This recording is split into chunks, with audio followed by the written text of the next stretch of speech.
Okay, just 1 minute and we will start. Okay. Vamos a hacer las preguntas al final de la sesión. Okay, Randy, go ahead. I'm just going to present you, okay? Okay. Nada, es un gusto para Spectrum poder contar con uno de los top de la contactología especializada y topografías, el profesor Randy Kojima. El profesor Randy Kojima imparte clases a alumnos en la Pacific University. Trabaja de la mano con Patrick Caroline también. Y pues nada, es un gusto poderlo tener aquí con nosotros para que nos hable un poco de lo nuevo que nos tiene MEDMONT para la contactología especializada y lo viejo también, porque tenemos el E300 que funciona de maravilla y tenemos ahora pues los nuevos juguetitos que nos trae MEDMONT a disposición de ustedes en Latinoamérica. Así que sin más, los dejo con Randy, yo voy a ir traduciendo, vamos a ir poco a poco, ahí vamos a gozárnosla un poquito, ¿ok? Randy, go ahead. Okay. Hello, everybody. I hope you're all well. Ricardo had asked me and Spectrum to provide some of my perspective on what I think are reasons to have a corneal topographer. Entonces, nos dice que, pues, primero que nada, saludos a todos, que esperan que estén muy bien y que les pedimos a Randy de parte de Spectrum que nos diera una plática acerca de de la importancia de tener un topógrafo para la contactología especializada. So one of the first things that topography really helped me to understand is the power within the pupil, the curvature that is coming through the pupil and getting to the retina. Entonces, una de las cosas que le dio la topografía a Randy es básicamente el poder descubrir el poder de la visión a través de la pupila por medio de las curvaturas y la información que llega a la retina. In this case, we can see an eye that's pretty normal, but it's a little bit irregular. The inferior cornea is steeper than the superior cornea. Is this a reason why this patient can never get to better than 6.75 vision? Entonces dice que a pesar de que este ojito se ve bastante normal, se nota al final en la parte inferior un poco de irregularidad, porque se ve una parte más elevada en la parte inferior que en la parte superior. ¿Y será que entonces esto nos hace la pregunta que es un paciente que podrá llegar a una visión 7.5/6? This patient is fairly low in corneal astigmatism, 1.28 diopters of corneal sill, but very normal in with the rule astigmatism. But the slight irregularity is something that we can only pick up by corneal topographer. Entonces, lo que nos comenta Randy es que este paciente tiene un astigmatismo relativamente bajo de 1.28 y que este tipo de astigmatismo realmente nos podemos dar, o la irregularidad nos la podemos dar cuenta solamente con topografía, porque si ustedes lo hicieran con un autoqueratómetro, lo verían casi que todo normal. Now, using the disease detection indices here, we can see that this eye does register with being slightly irregular, but it's not truly on the scale of being a diseased or abnormal eye. Entonces, con los índices de detección de enfermedad que podemos ver ahí, nos indica básicamente que es un ojo que está irregular, pero que se podría decir que todavía se encuentra normal. Now here we can see that clearly this is an irregular eye, but topography helps us to gauge the severity of the irregularity. How severely abnormal is this eye based on the shape, the scale of full range of power, and the disease detection indices? Entonces, como podemos ver aquí claramente, vemos una topografía de un ojito que es bastante irregular. Y como pueden ver, el topógrafo nos va a poder indicar a través de los índices de detección de enfermedad qué tan irregular o qué tanta necesidad de una ayuda óptica para el paciente que sea lentes de contacto. So for me, one of the principal reasons that I love corneal topography is to understand the power of the eye, understand the contribution of the anterior corneal shape to the patient's quality of vision.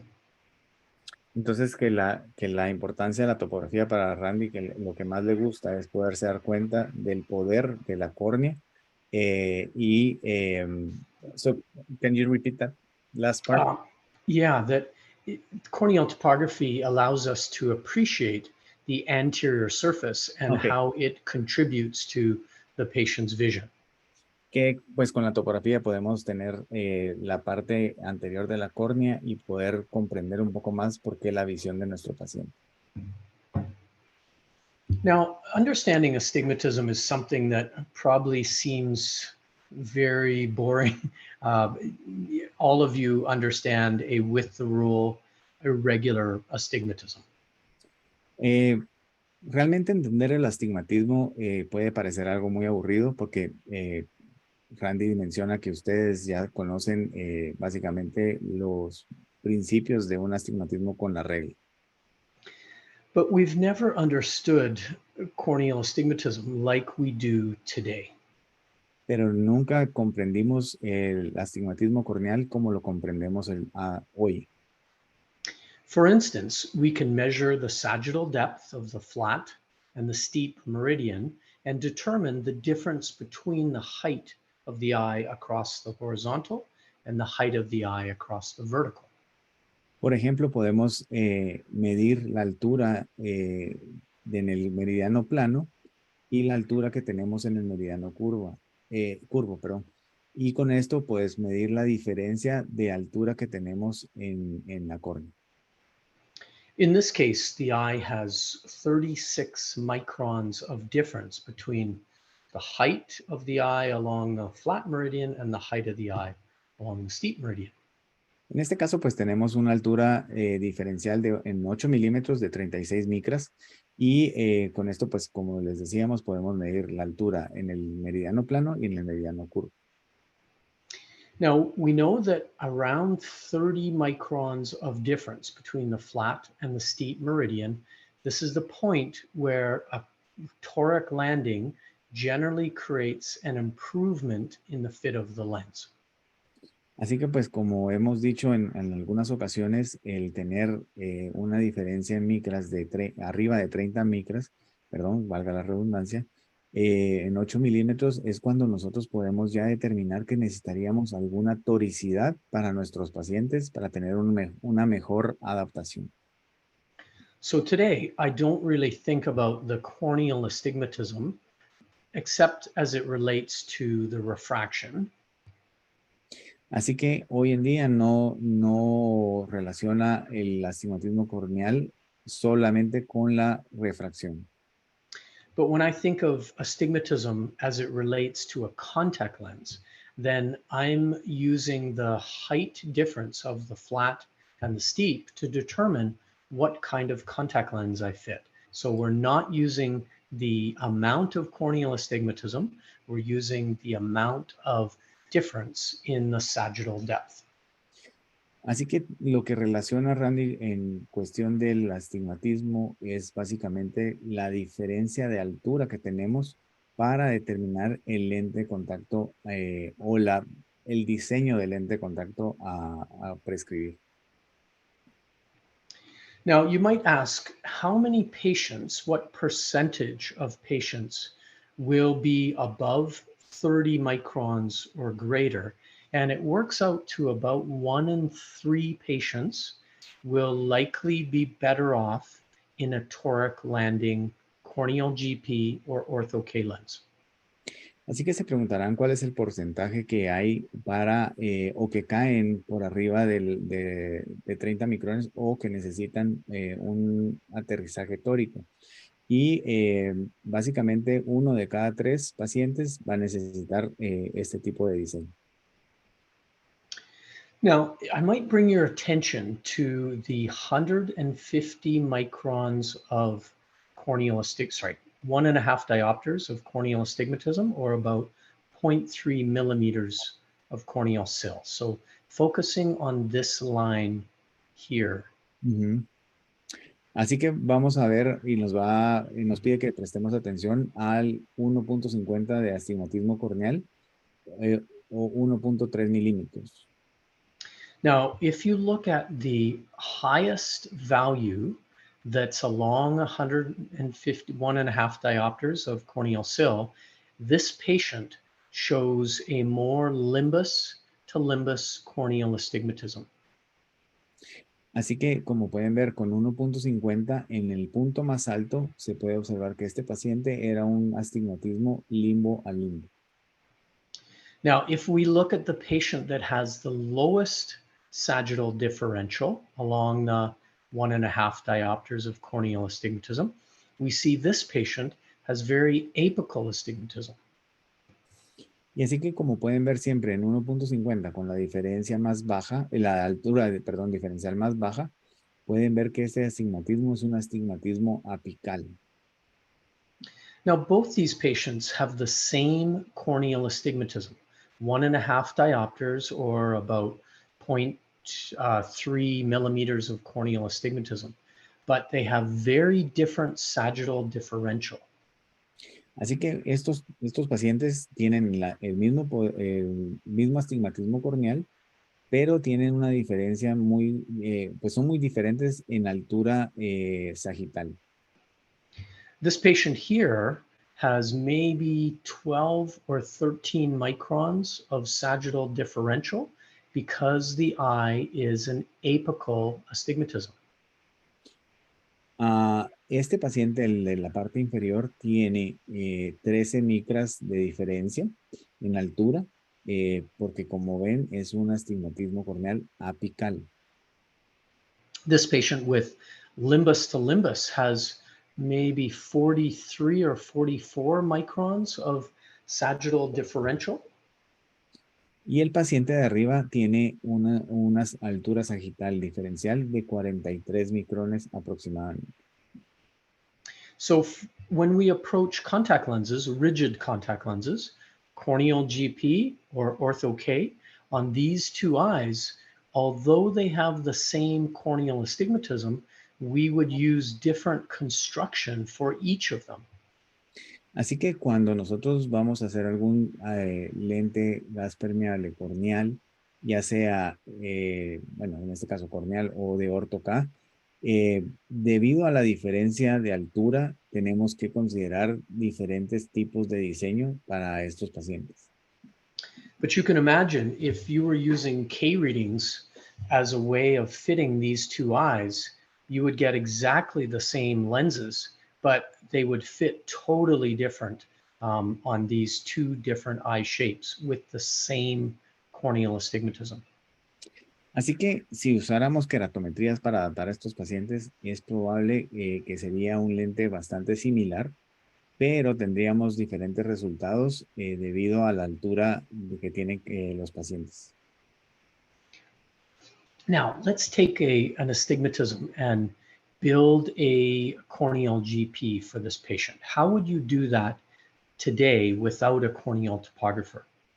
Así que vamos a diseñar un lente corneal, gas permeable, con estas medidas. Y la pregunta de Randy es, ¿cómo lo harían ustedes sin la topografía? Now, of course, from K readings, we would know the approximate radius of the eye. We'd know the corneal astigmatism in the center of the eye, but we wouldn't know anything about the periphery of the cornea. Así que pues básicamente con un queratómetro podríamos obtener las queratometrías centrales, podríamos saber cuál es el astigmatismo corneal, pero en 3 milímetros, y no sabríamos nada de cómo es la periferia de la córnea. So this is where we use today the contact lens software, or we export the map to a software that allows us to fit by the tear film profile at the bottom. Así que pues aquí es donde utilizaríamos nuestro software para lentes de contacto y diseñaríamos o podríamos pasarlo a algún software de lentes de contacto y diseñaríamos por el perfil de lágrima. This allows us to use thousands of data points from the topography exam to understand the eye from center to periphery and 360 degrees around. Así que pues esto nos da bastantes o miles de datos o puntos sí, puntos de información que nos permite entender cómo es la forma de la córnea. Now, if we start with the flat meridian, we want to see a lens that clears the central cornea with about 20 microns of fluid right here in the center. Así que vamos a comenzar por el meridiano plano y lo que estamos buscando es que eh, pase o que vaya alineado a la córnea, pero que tenga una diferencia de entre el lente y la córnea de 20 micras. That lens can clear and protect the central epithelium because the depth of the lens is greater than the depth of the eye. Así que pues este lente va a proteger el epitelio porque la profundidad del lente es más grande que la profundidad del ojo. Then we want the lens to land on opposing sides, ideally along the horizontal meridian. Y después queremos que el lente se asiente en los lados opuestos en el meridiano horizontal. And this creates, sorry, go ahead. No, idealmente. I just forgot a word. Go ahead. Okay. Um, this creates a stable relationship for the contact lens so that it can align and be relative. Sorry, if we land at 3 and 9 o'clock, the lens will be laterally stable. Ok, entonces nos menciona que si el lente cae a las 3 y a las 9, será lateralmente estable. Now, when we go to the steep meridian, the deeper meridian, we understand the volume of fluid that's underneath that lens. Así que cuando nos vamos al meridiano más curvo, nos damos cuenta y entendemos la cantidad de fluido que tenemos en este meridiano. We have maybe 50 microns at the top. Tenemos tal vez 50 micrones en la parte superior And at the optic zone junction on the bottom, we have maybe 85 microns right here. y en la unión de la zona óptica tenemos aproximadamente 85 micras. So before we've placed this lens on the patient, we can see that it has lots of room to rock back and forth. This might not be the most ideal relationship of lens to surface. Y así que ya solo con esto, antes de ponerlo sobre nuestro paciente, ya sabemos que ese lente va a tener bastante movimiento vertical y esto no va a ser una adaptación ideal para nuestro paciente. But let's put this lens on eye and see how it would fit. Y así que pondremos el lente en el ojo y veremos cómo se adapta. When you look at this lens, would you say this is an acceptable contact lens fit, an acceptable rigid corneal GP fit? Así que viendo este fluorograma, ¿dirían ustedes que es una adaptación aceptable? Let's give time, let's give them a time to answer. Okay.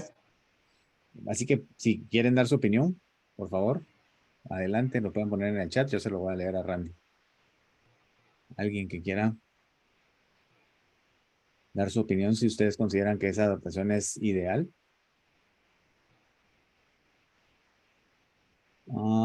So somebody say it seems to be so flat or loose. Ok, el doctor Rodríguez dice que se ve flojo. Somebody says not ideal, but it works. Dr. Coy is saying it's too loose. So let's take two more. La doctora Concepción, María Concepción López. It seems to be so too steep. One more. Steep again. So yeah, go ahead. I would agree with everybody that it looks like maybe a little bit more apical clearance than we want, but I think acceptable. I agree with those that said that it was a little loose in the vertical meridian. It's moving a fair amount. So I would agree with all of the answers. Okay, perfect. Did you want to translate that? Ah, I'm so sorry. Dice Randy que pues concuerda con todos, que sí, que también que se ve un poco suelto, que sí hay un poco de clearance apical, pero que, so what did you say about the apical clearance? It has a little bit, but You could argue that it looks like a fair amount of apical clearance, maybe a little bit on the steep side at the apex.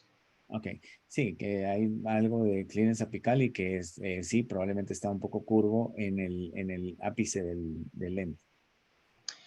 With all of that fluid at 12 and 6 o'clock, at least that we saw in the contact lens software, the lens has nothing to control its movement vertically.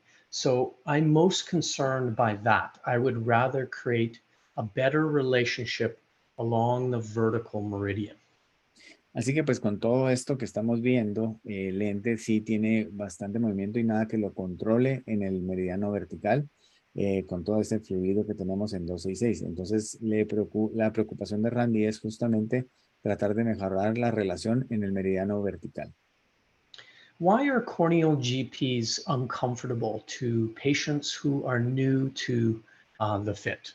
Why are new RGP wearers generally quite uncomfortable in lenses?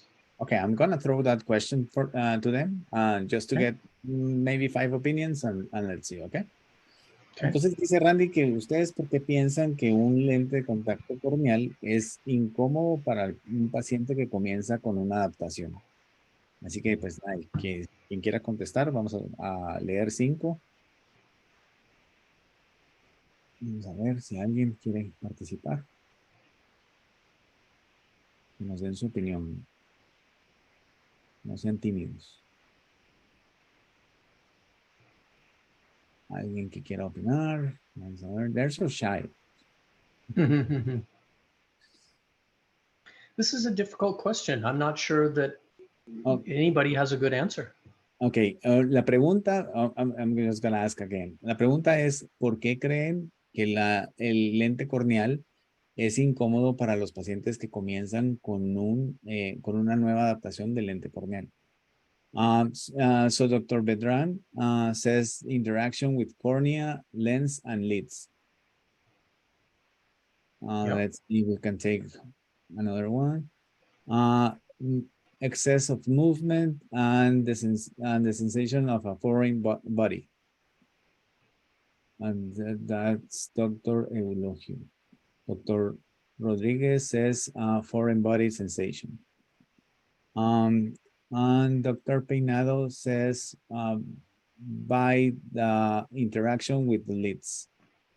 So yeah, so okay, you can go ahead, answer. Yeah. A corneal GP, a rigid lens, is not uncomfortable because it's rigid. Scleral lenses tell us that a rigid lens can be almost as comfortable as a soft lens. Entonces, un lente rígido o un lente corneal no es un lente incómodo. Como ustedes bien saben, un lente escleral es un lente rígido y esto básicamente nos dice que los lentes pueden ser cómodos. At least in the center, a rigid lens is usually twice the thickness of a soft lens. So is a soft lens more comfortable because it's thinner? And again, a scleral lens is a good example where it's maybe 5 times the thickness of a soft lens and it's still very comfortable. Así que pues la pregunta es básicamente que hace Randy es un lente rígido es el doble del espesor central de un lente blando y acaso por el espesor es el lente blando más cómodo y recordémonos que un lente escleral es 5 veces más grueso en la parte central que un lente blando y el lente escleral es igual de cómodo.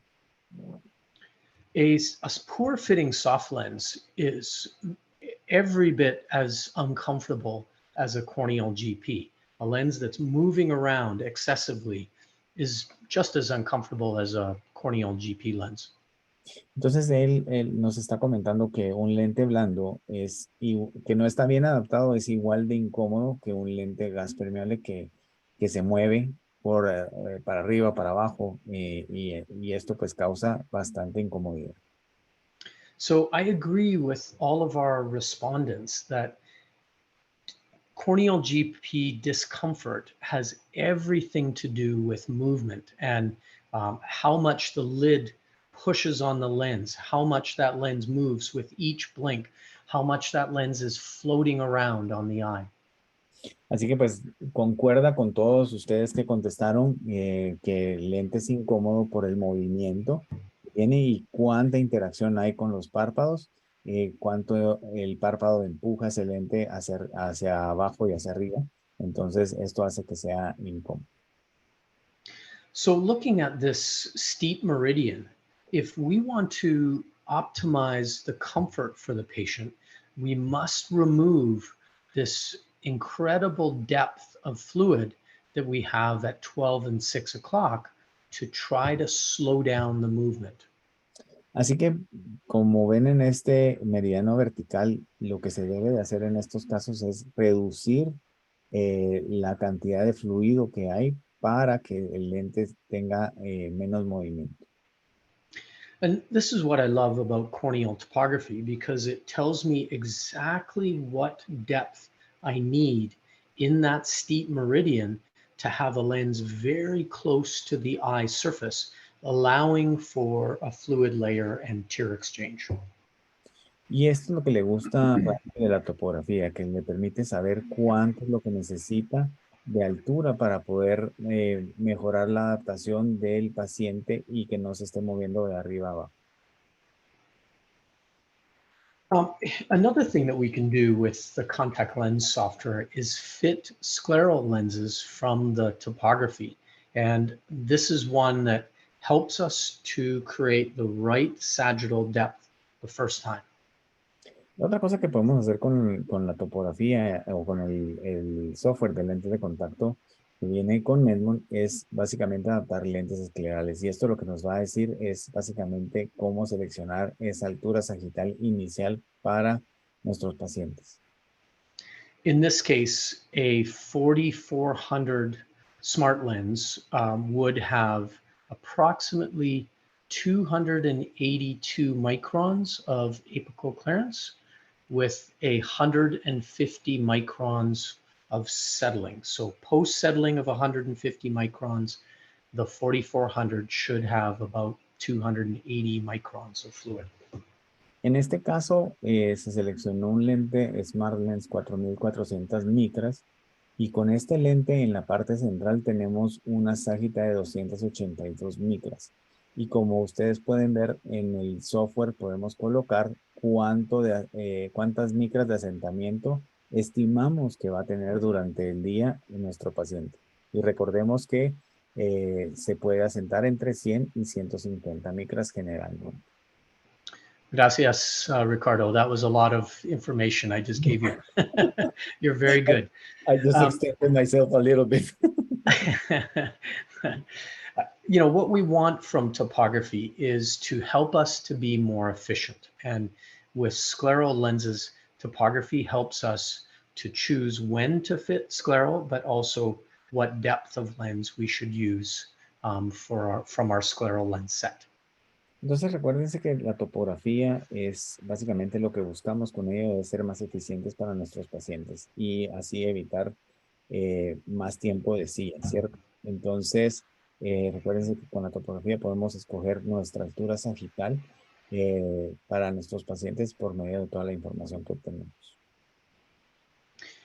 Visible iris diameter is one of those measurements that I don't know if we all did very religiously prior to topography, but topography makes it so easy to measure visible iris diameter. There's no excuse for us not to pick the right diameter of lens today.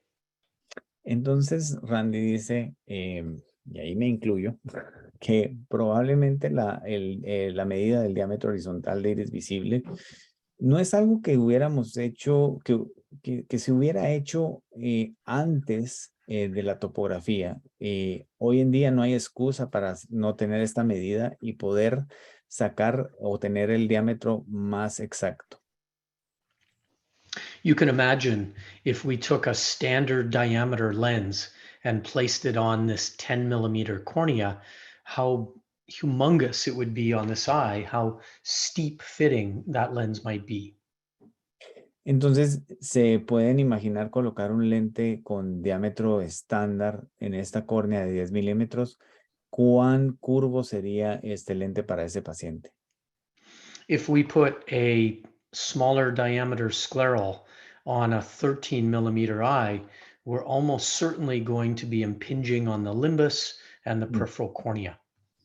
Y entonces se traduce lo mismo con esta córnea de 13 milímetros. Si colocamos un diámetro incorrecto en un lente escleral, un diámetro pequeño, probablemente vamos a tener un pinchamiento a nivel del limbo y de la esclera.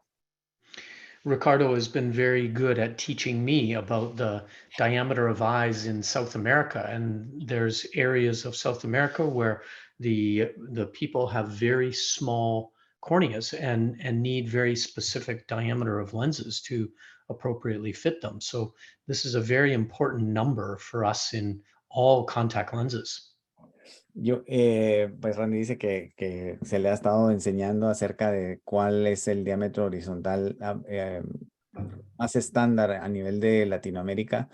Am, Aunque ahorita le voy a decir, pero yo últimamente he estado viendo diámetros un poco más elevados, ya no es el estándar 11.5, pero sí estamos más cerca ahora de los 12.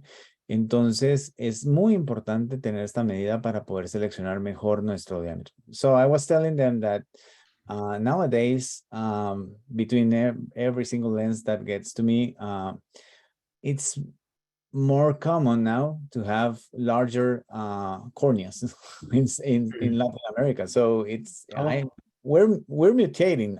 That's what I'm keep telling them. So we're getting larger eyes. So yeah. But that I was telling them that this is definitely uh, the one of the most important parameters to have. yeah, absolutely. Now, I won't claim to know the ideal diameter of every contact lens, but the way that we think about diameter in our university is specific to each type of lens. Ujú, exacto.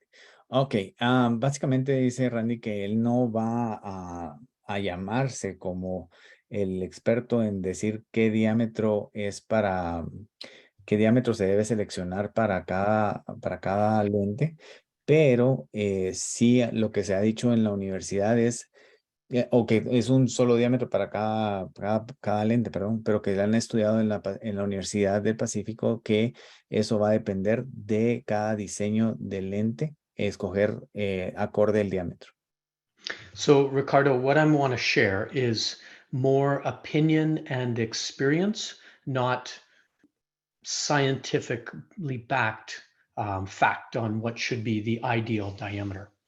Entonces lo que va ahorita a compartir con nosotros es básicamente más de su opinión personal y no basado científicamente.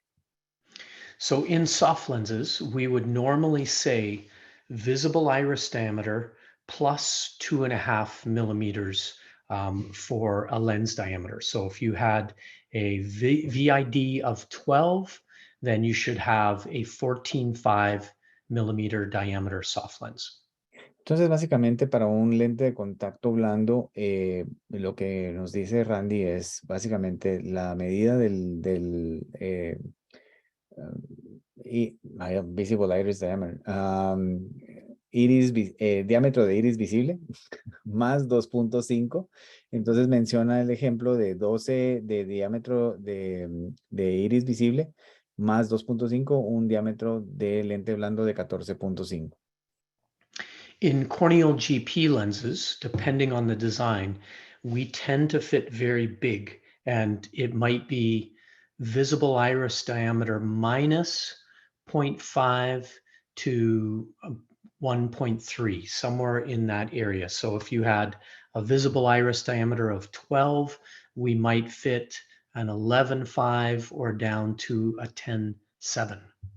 Ok. Entonces él menciona también que con los gas permeables, que por lo general él hace la medida igual del diámetro de iris visible, menos 0.5 hasta 1.3. Entonces puede oscilar en una córnea de 12 entre 11.5 de diámetro o 10.7.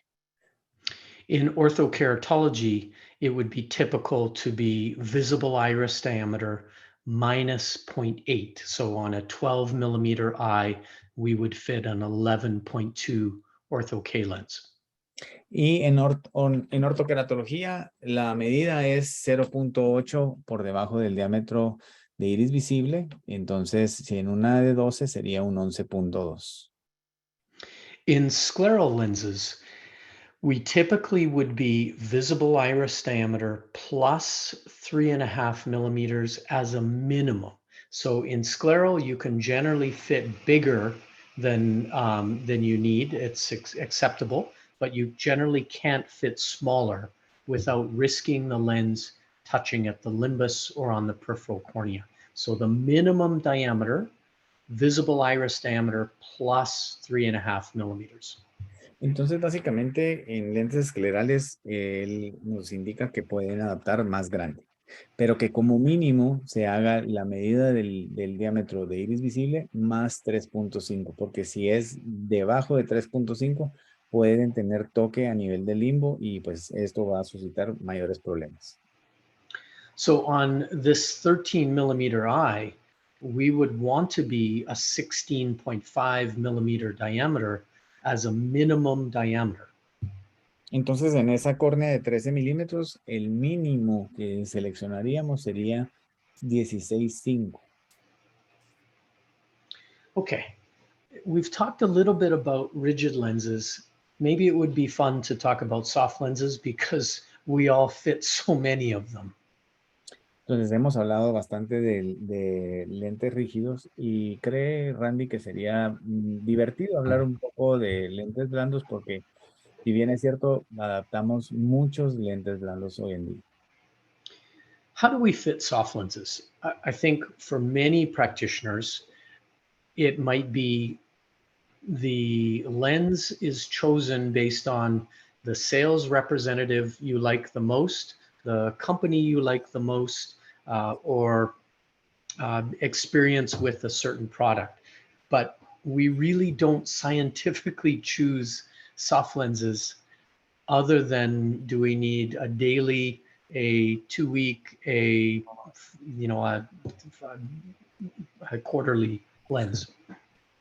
Entonces Randy dice que básicamente cómo escogemos un lente blando, y una de las cosas es por el representante de ventas que nos cae mejor, pero que casi nunca lo hacemos científicamente, porque no nos ponemos a pensar si es un lente diario, quincenal, trimestral, semestral o anual. But there might be a more scientific approach that we can take to fitting soft lenses. And so Ricardo and I want to share with you this approach. Entonces, Randy dice que hay un acercamiento más científico para poder adaptar los lentes blandos y que pues vamos a compartir ahorita con ustedes. So one of the things that corneal topography can do is a MEDMONT can measure the sagittal depth of the central cornea across a 10 millimeter cord. Entonces, MEDMONT tiene la capacidad de poder medir la altura en una cuerda de 10 milímetros de la córnea central.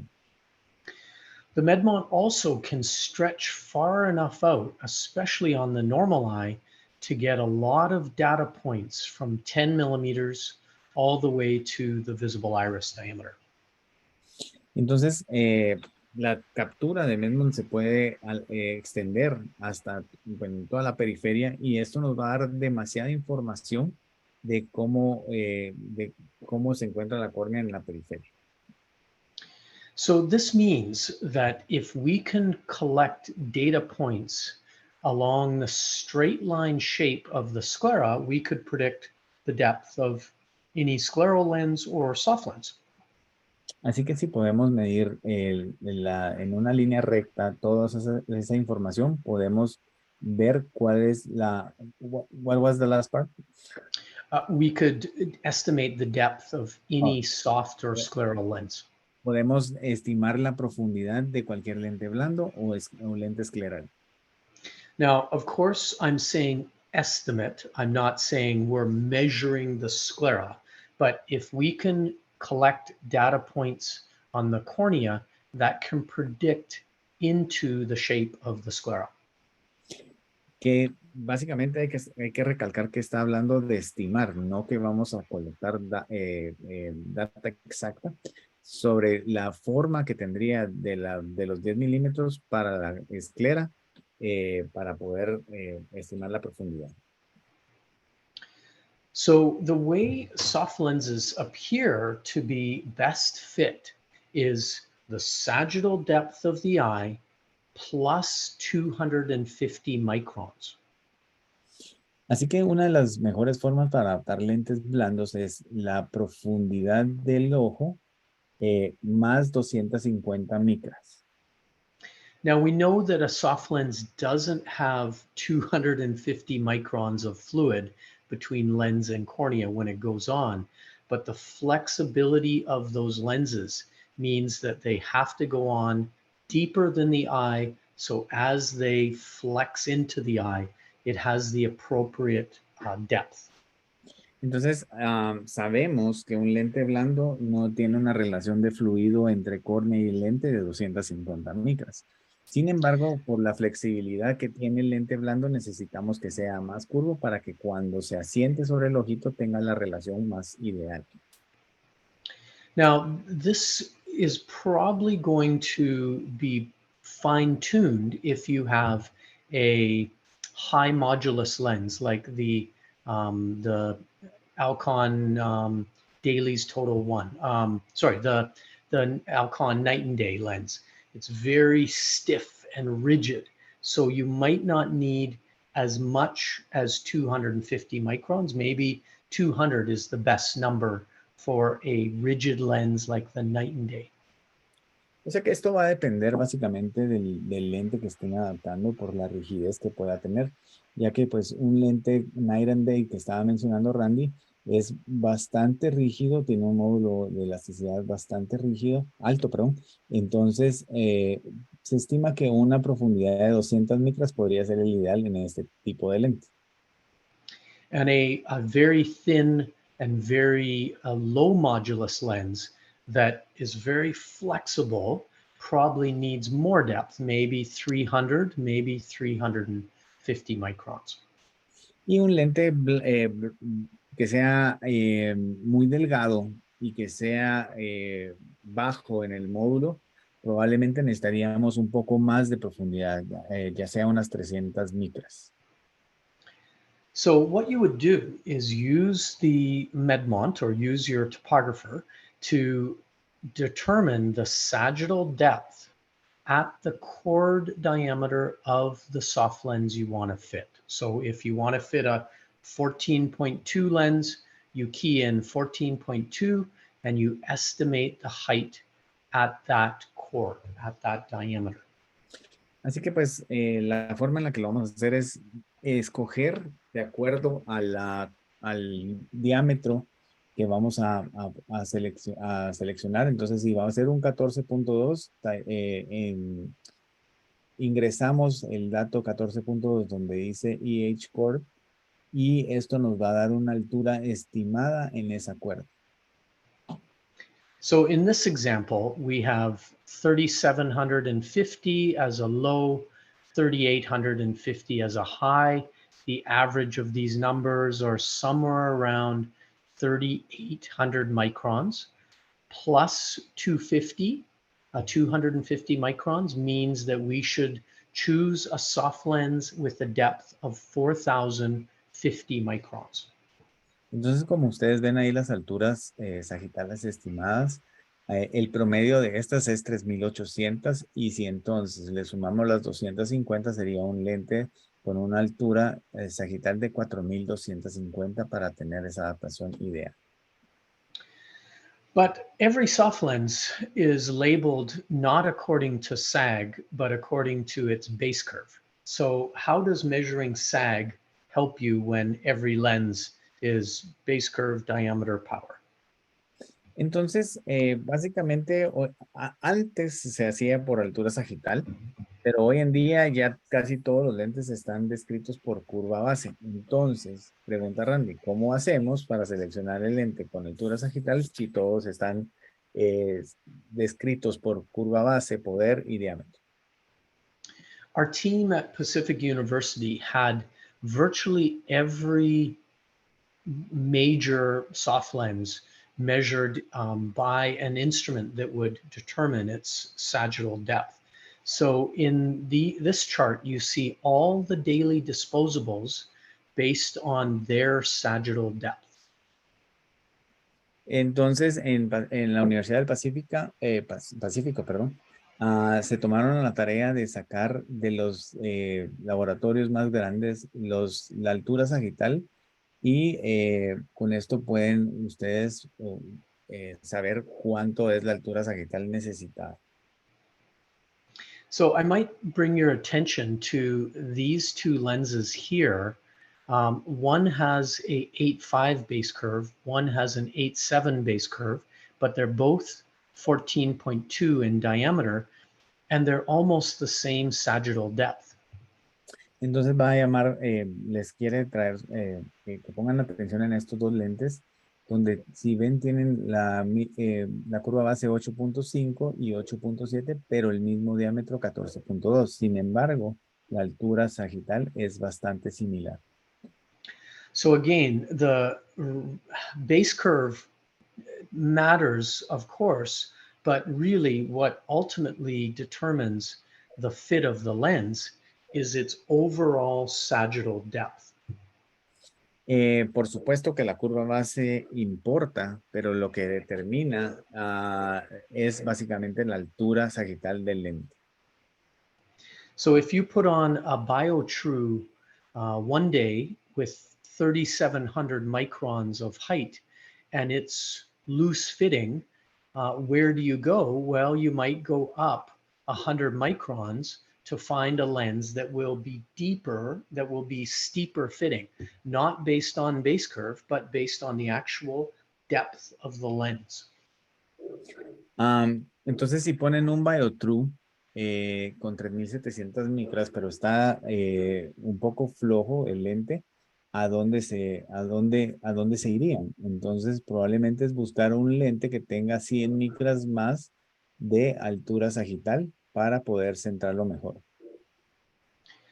So these charts are available for daily disposable, for reusable, the 2-week and monthly, and also for soft toric lenses as well. And you can download these SAG charts from the Pacific University website using this QR code. And Ricardo, we can share this slide with everybody that's attended after the session so that they can access these charts. Perfect. Yeah, send it to me. Okay. Básicamente lo que dice es que pues estas tablas están disponibles para bajar. Si ustedes incluso pues quieren hacerlo ahorita tomando el QR, lo pueden hacer. Sin embargo, Randy dice que nos va a compartir el slide para que lo puedan tener ustedes y que puedan básicamente tener las alturas sagitales de los daily disposables, de los quincenales, mensuales, trimestrales para que puedan ustedes tener esta información al alcance de ustedes. Today, we keep the SAG chart near our clinic offices, and it's the tool we use for all soft lens fitting today. If the lens is too loose fitting, then we know we need to go deeper in depth. If the lens is too tight fitting, we know we need to go more shallow, but we don't use the base curve as a tool. We use the actual sagittal depth of each lens to determine what direction to go with all of those lenses that are sitting in the clinic. Entonces, básicamente nos informa Randy que esto lo tienen como una herramienta básica para sus adaptaciones y esto lo tienen ahí en sus unidades disponibles para poder saber qué hacer en cuanto tengan un lente que queda muy suelto o un lente que está muy apretado para seleccionar el lente ideal para sus pacientes. Ricardo, we have a few more slides in Ortho-K and the such, but we're at an hour. This is probably a good time to end. We can certainly cover more topics at a later date. What would you like to do? So let's do this. We have the last module of Moonlens, and I do want to bring Ortho-K and Moonlens together. So how about that? You make that presentation and we talk and discuss Moonlens specifically with MEDMONT topography. How does Okay, that sound? Sound sure. good? Yeah, sounds great. Okay, perfect. So we will end it here. And then our last module is going to be about the new topographer and just getting to know the E300 and Meridian. So Okay, how sounds good? sounds great. Ricardo, thank you for translating, and everybody, thank you for listening in tonight. I hope there was some value that you can use in the clinic. Entonces, básicamente les informo. Entonces, vamos a hacer, ahorita ya acabo de comprometer a Randy, porque vamos a hacer el último módulo de lente Moonlens, que lo hemos venido trabajando, y este es el tercer módulo. Los que asistan van a tener su certificado. Básicamente, vamos a hacer Moonlens y cómo utilizar el módulo de ortoqueratología en MEDMONT para sacarle el mayor provecho. Y por último, el último módulo de MEDMONT va a ser hablando del nuevo juguete que nos brinda MEDMONT, que es el medida clásico y el medida Pro. Y también hablaremos del E300. Entonces, pues nada, so I will ask if there is any questions, but let's see, let's take 5 questions and then we can close it, Sure. okay? Yeah, Okay. sure. Bueno, entonces vamos a tomar 5 preguntas para que Randy nos pueda ayudar y contestar. Así que pues quedo atento a ver si nos surgen algunas preguntitas que quieran hacer con respecto a este módulo que discutimos el día de hoy. Lo pueden hacer en el chat o lo pueden hacer en el Q&A, que es preferible en el Q&A para que queden registradas sus preguntas. Y así los que pregunten y no se les contesten, se les enviará la respuesta posterior. Vamos a ver, vamos a dar unos minutos y si no, pues damos por terminada la sesión. So there's one question from Dr. Héctor Hugo Páez. And he's saying, can you teach us how to make those topographic maps so exact and going from limbus to limbus? Yeah, the composite topography with MEDMONT allows you to image on the visual axis, then having the patient look 3 rings left, 3 rings right, 3 rings up, 3 rings down, and then those topographies are merged to create one view. The MEDMONT is the only corneal topographer that has this feature that I know of, at least. So that's part of the reason to have a MEDMONT. But the topographer will be limited by how steep the cornea is. So If you have a topographer that's not a MEDMONT and you have a very steep cornea, you may end up with a small capture no matter what you try to do. And that just has to do with how the light is reflecting off that steeper cornea, and it just gets it gets lost in the periphery. We don't get a lot of data on the steep corneas. Ok. So básicamente lo que dice es el mapa compuesto, que es tan, básicamente MEDMONT, dice Randy, y que yo sepa también, es el único topógrafo que tiene esta característica de poder traspolar varias capturas y poder hacer una toma mucho más grande, lo cual, como bien saben, nos va a dar más información a nivel de la periferia, de la excentricidad que tiene esa córnea, y entonces podemos tener más información, mejores resultados. Entonces, básicamente también dependerá de qué tan prolata sea esa córnea, qué tan pronunciada esté y cómo se pueda capturar esos reflejos de la luz a través de esa córnea. Entonces, esta es la forma en la que Randy nos menciona para tener esas capturas que el doctor Hugo Páez mencionaba. No, no creo que les sujete los párpados. Realmente sí se puede, porque sí se puede, pero dependiendo, y si es muy duro, eso puede también deformar y hacer otro tipo de captura. Entonces debe ser una toma de párpados un poco más suave, ¿verdad? De hecho, hay unos aparatitos que tienen que se puede levantar el párpado sin hacer tanta interacción a nivel del ojito. So there's another question. So how to estimate corneal sag starting from radius of curvature? Yeah, obviously a steep radius eye is going to be a deeper eye. A flat radius eye is going to be a lower depth eye for sure. If you match that with the eccentricity, a low eccentricity eye will be deeper than a high eccentricity eye. So radius and eccentricity can go together to determine the sagittal depth of the cornea. And then finally, the visible iris diameter. So a steep, a low eccentricity, and a big eye would be a deep eye. Ok, básicamente mencionaba Randy que un radio de curvatura más alto, pues obviamente nos va a indicar es una sagita mucho más pronunciada, y un radio de curvatura bajo, pues va a ser lo contrario.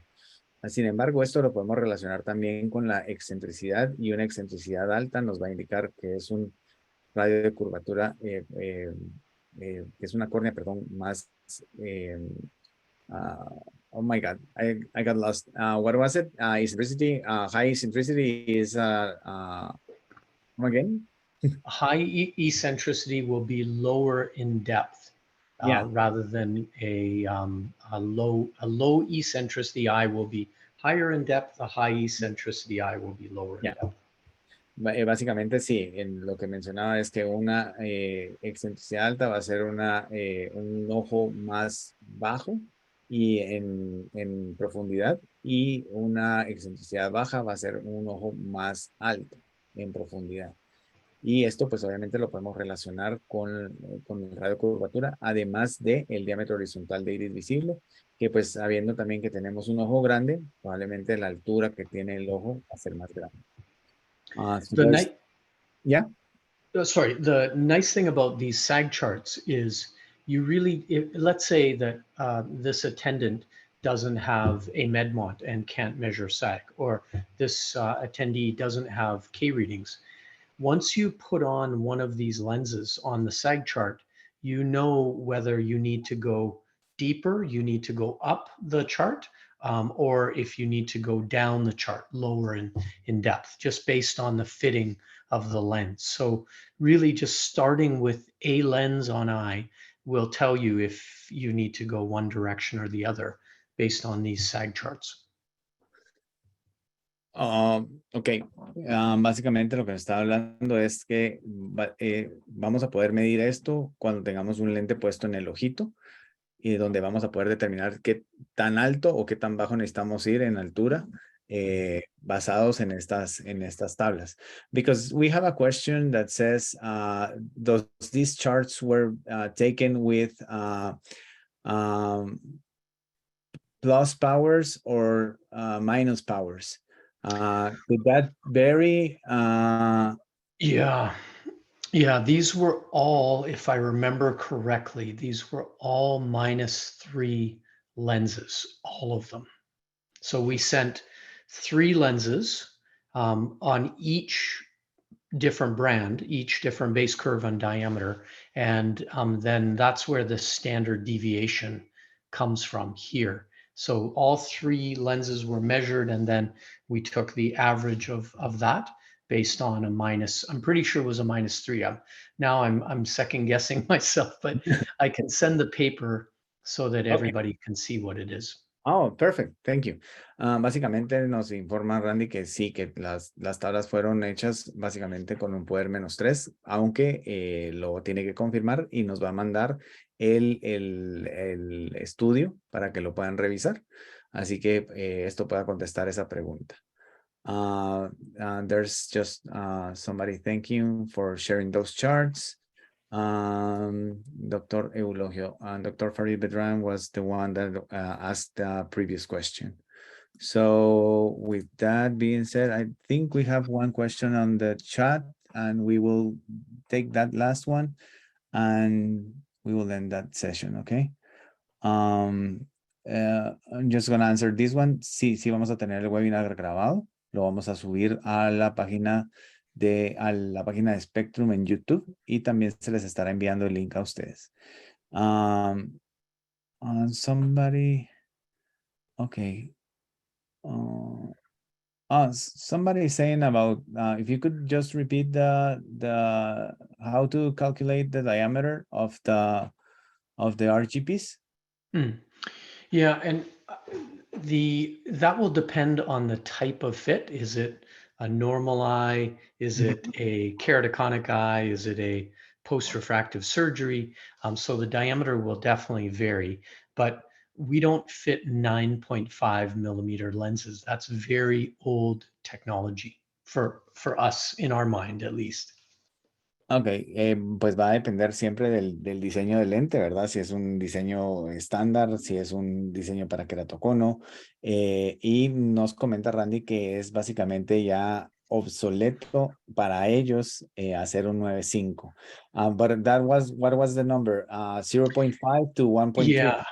So if we want to improve comfort in corneal GPs, we have to stop movement. And the best way to do that is to go as big as possible. So anywhere from 0.5 smaller than visible iris diameter to maybe 1.3 millimeters smaller than visible iris diameter, depending on the type of lens being used, the type of eye. Ok. Sí, básicamente lo que les estaba mencionando es 0.5 milímetros por debajo del diámetro de iris visible hasta 1.3, porque lo que queremos o lo que están buscando o la forma en la que adaptan es básicamente para parar el movimiento lo más que se pueda. Entonces, la forma es un diámetro grande. Okay, so I think that's about it. Randy, I want to thank you for your time. It's been a pleasure. I tried to do my best, my friend, but at first I was like sleepy. I think I probably confused some of my colleagues, but yeah, I will try to do my best next time. I think you were perfect. Thank you, everyone. Básicamente, gracias a todos por estar aquí con nosotros. Se les agradece el tiempo compartido y pues nada, nos estaremos viendo próximamente. Se les informará cuándo será el último módulo de Moonlens y el segundo de MEDMONT. Así que pasen una feliz noche. Estamos en contacto.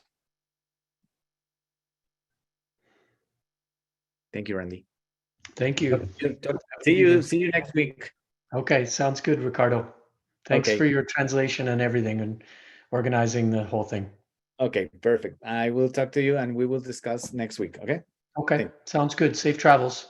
Safe travels for you too, as well, my friend. Bye bye. Okay, see ya. See ya.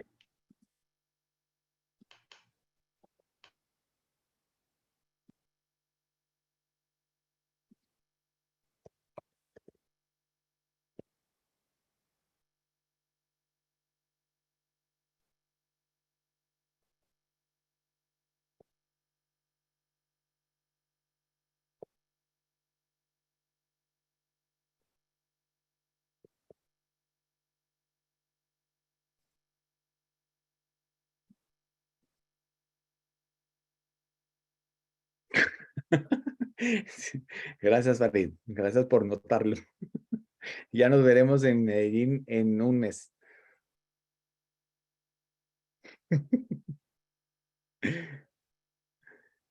Así que, pues nada, buenas noches a todos. Que estén bien, descansen.